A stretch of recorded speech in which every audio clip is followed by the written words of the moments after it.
Well, welcome to Epworth In Action. I'm your host, Pastor Steve Taylor. I'm the associate pastor here at Epworth United Methodist Church, and we're kind of doing things a little bit different for this program. With me, I have the senior pastor at Epworth, and that's Reverend Scott Canada.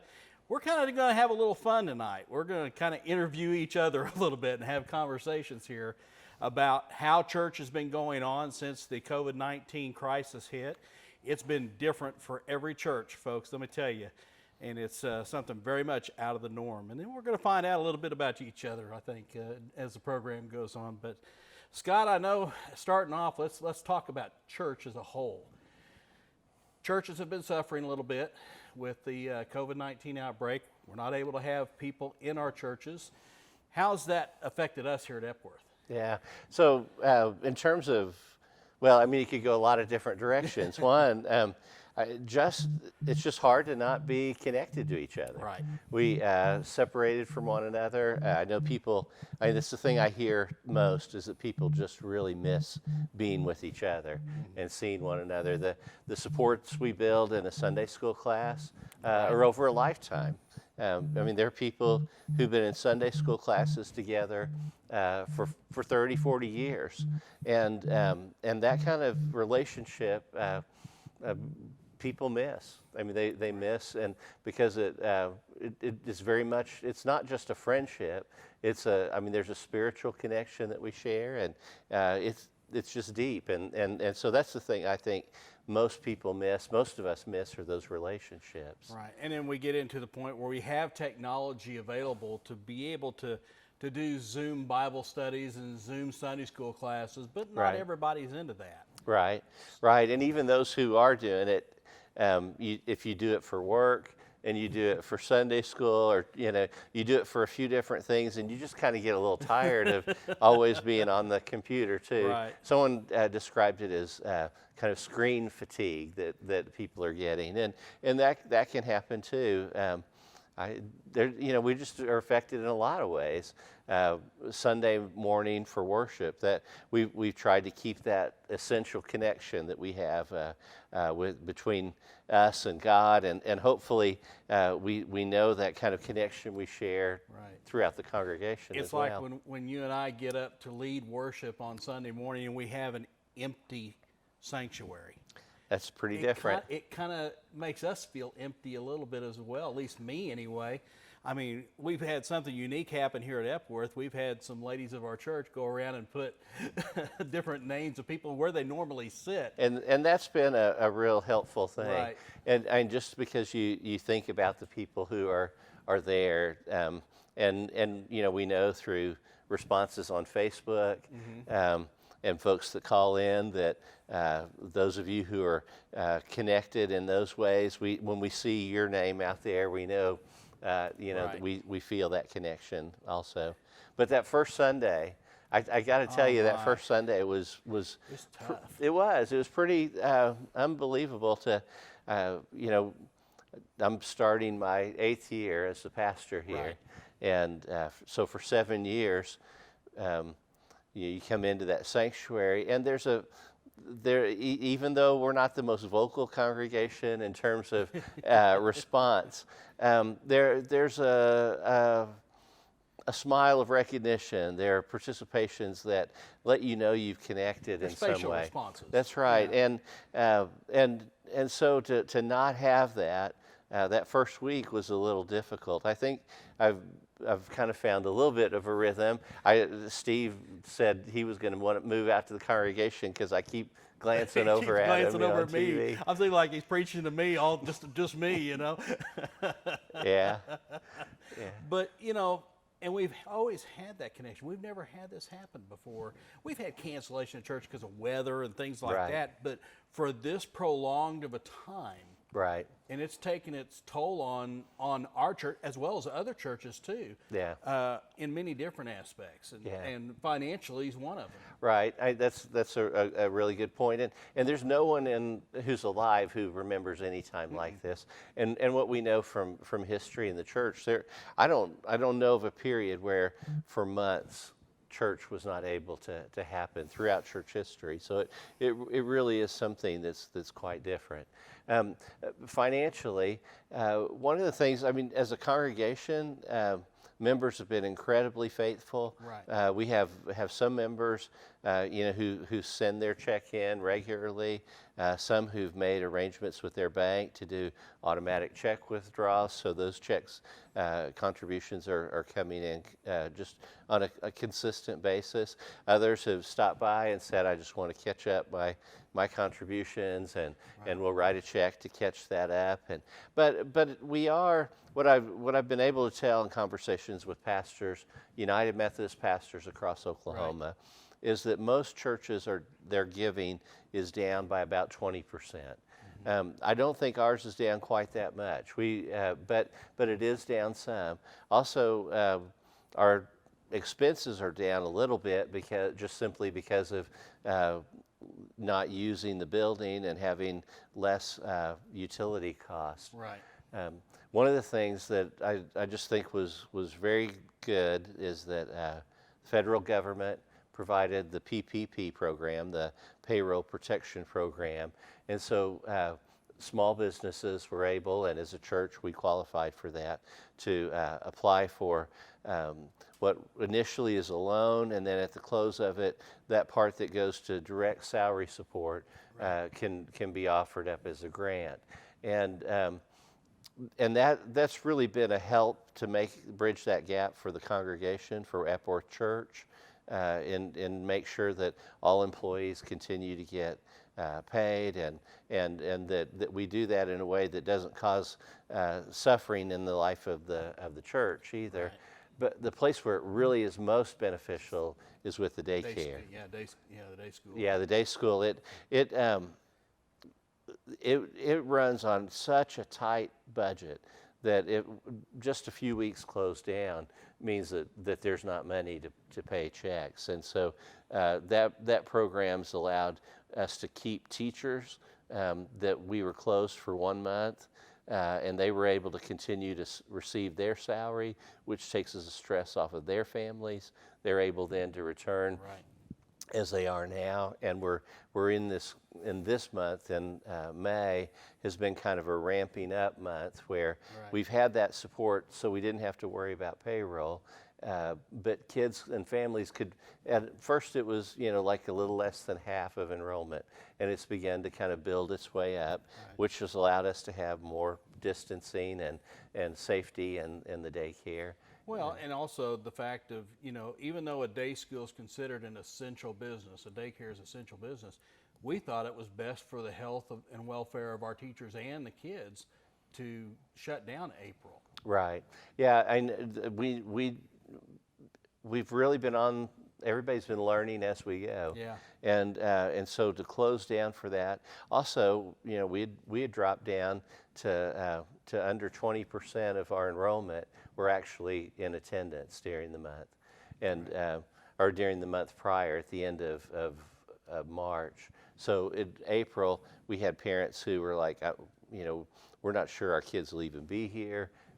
Therefore, we're not going to be making the contribution or pay for child care for the month. Home, and they were at home. Yeah, so absolutely. It's been interesting to see how it's developed and how we are relaunching a little bit and getting back into worship. We are probably one of the few churches that have waited compared to some others. But in town, although when you look across the spectrum, there are some congregations who began to worship already. There are others that are going to wait even maybe months before they get back together.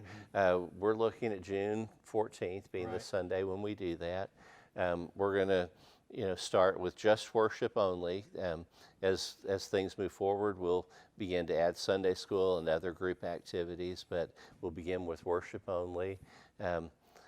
We're not going to sing when we worship. That feels pretty different.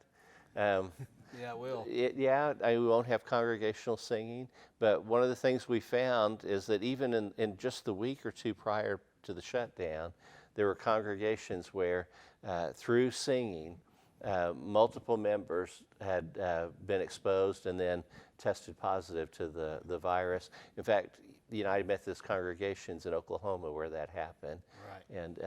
And so we won't be doing singing just to make sure we're protecting people. And even while we're coming back together in somewhat limited fashion, because we are blocking off every other pew, doing the social distancing, having masks and all that, Right. we're also watching the COVID numbers as We well. are. We have to. Yeah, we watch the daily numbers that are coming out through the state of both of, of all different things, but of new cases, of deaths that happen per day.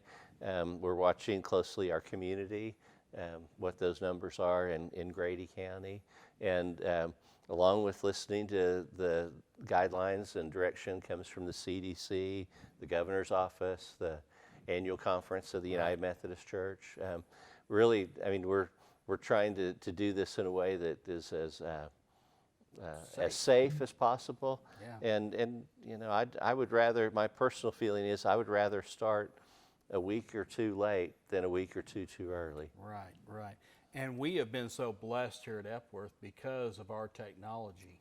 I mean, the foresight of this church 20 to 30, even 40 years ago, when they started the channel on the cable, and now we've kind of moved into the web stream and Facebook Live, but we were already in position, which is what I found amazing, where some churches just were not prepared for this. Right. But we were, and that's just because of our congregation.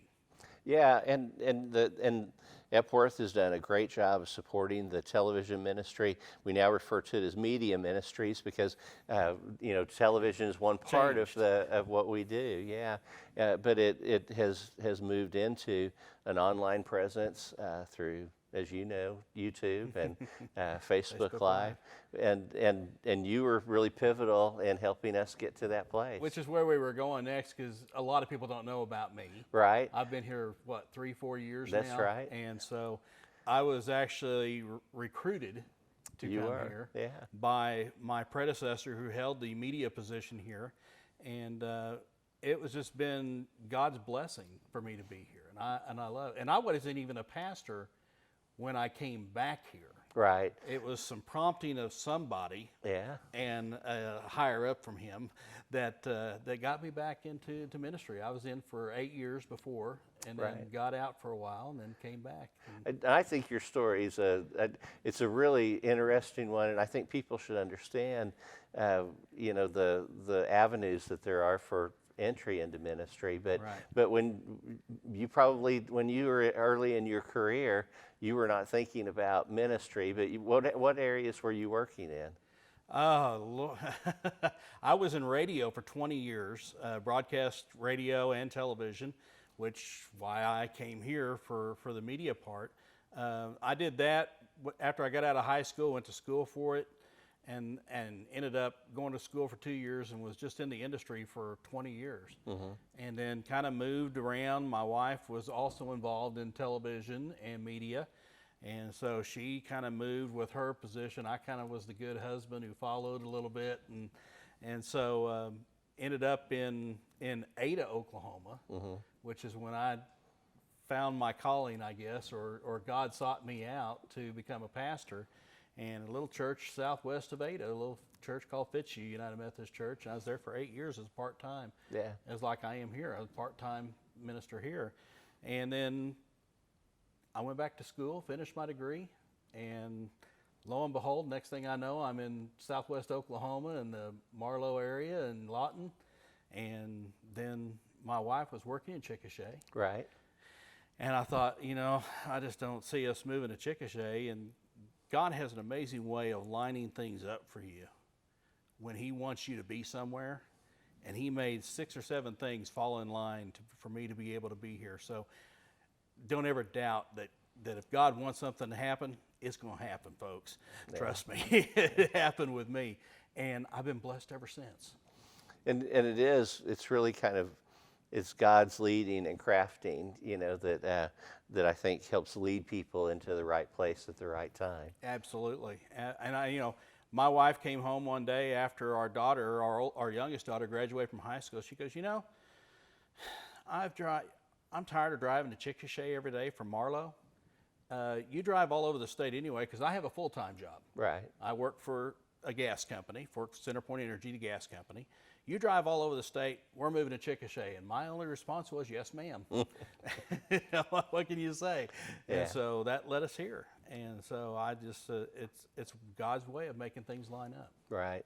I had a seminary professor who, Jim Fowler is his name, and he'd written a book on our vocation and how we experience calling in our lives. And it was really designed for both clergy and for laity, because I think laity have a calling in what they do. Absolutely. And what he said was that where the needs of the world and the gifts of our lives meet, there we find God's calling.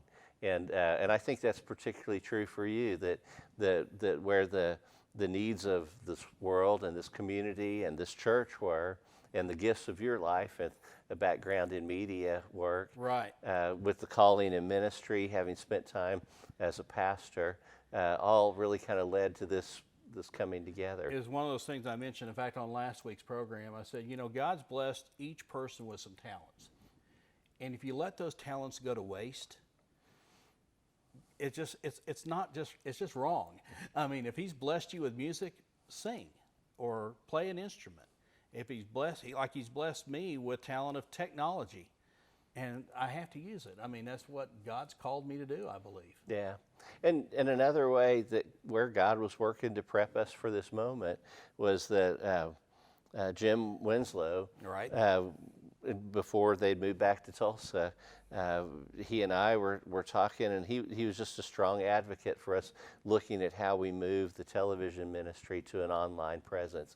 Now, he didn't know the particulars of how to do that. He just knew that this felt like a way that God might be leading us. And so he began to ask those questions. And so we began to look. And so early on in our conversations, we talked about how we enable that to happen. And surprisingly, we were able to accomplish the online presence fairly quickly. We did. Because a lot of the equipment that we needed was already present. They had the foresight to think about that. Right. And so it's just a matter of a few weeks or a month since on my arrival that we did our first online presence on YouTube. Mm-hmm. And then it was probably a year later we started the simulcast on Facebook Live too. Yeah. So it's been amazing how God's led us in this direction. It is. We're preachers, we're pastors, but we're not television pastors. Right. But we're preachers and pastors who just happen to be on TV. Yeah. And there's a difference. Absolutely.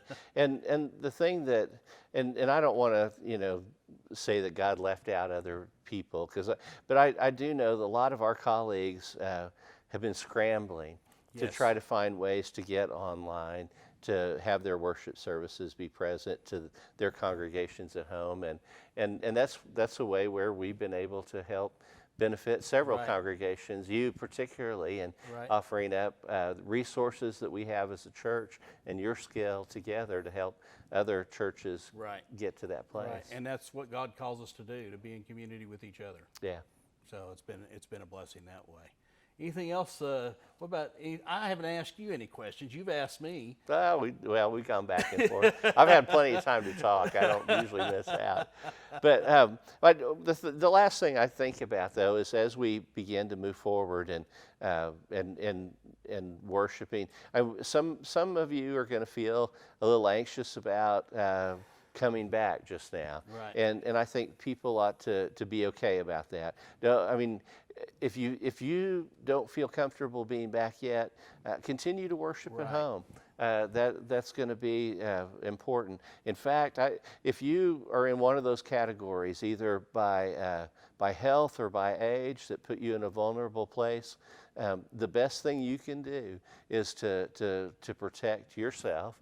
And even though we're going to take precautions, we're going to do everything as safely as we possibly can. It'll be best for you to choose to worship from home for a little while. Let those numbers come down. Yeah. We're asking that everybody. Well, we're not asking. We're expecting that everyone will wear a mask in coming to be in the sanctuary for worship. And that's going to be different for people. It will be. It Even really us. will be.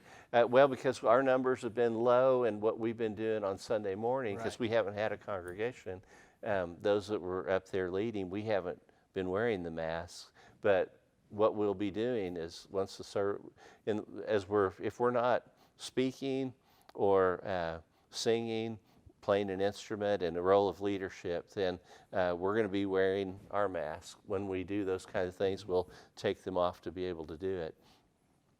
But so we'll still have music. You can, if you're at home, you can still sing along from home. But we'll still have music that'll be a part of that. The praise band will be leading it. It's just though if you're in the congregation, you're not going to be able to sing along, just to protect everyone. They can hum along. Yeah. Or sing lightly. Yeah.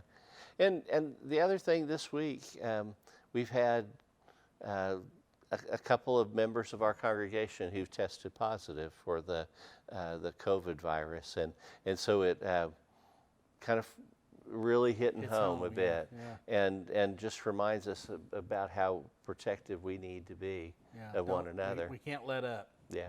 Can't let up at this point. Any words of encouragement that you can pass along other than what we talked about so far?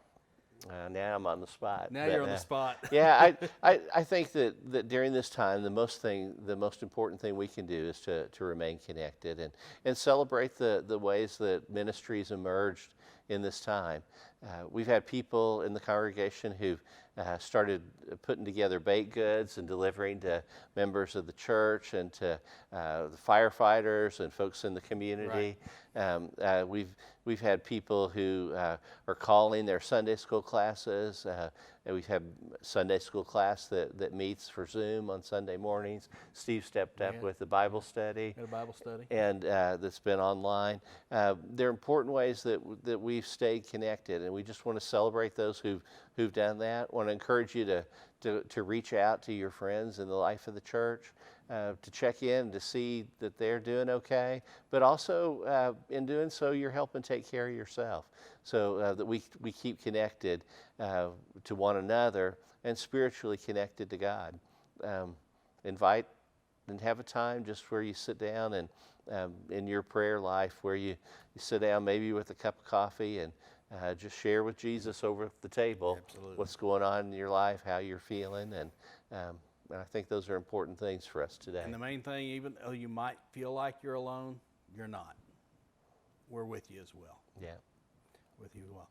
I'd like to thank you for joining us for Epworth in Action. Reminder that this program has its initial debut airing on Wednesday night at 7 o'clock on our YouTube channel, as well as Facebook Live and on Channel 6 on Suddenlink Cable. And it's repeated throughout the week on Suddenlink Cable, and you can go hit the download anytime on YouTube as well, or go back to our Facebook page and go back to a past episode. Folks, we'd like to thank you for joining us for Epworth in Action tonight, and we just want you to stay positive. There's light at the end of the tunnel, and that you're not alone. Have a blessed night.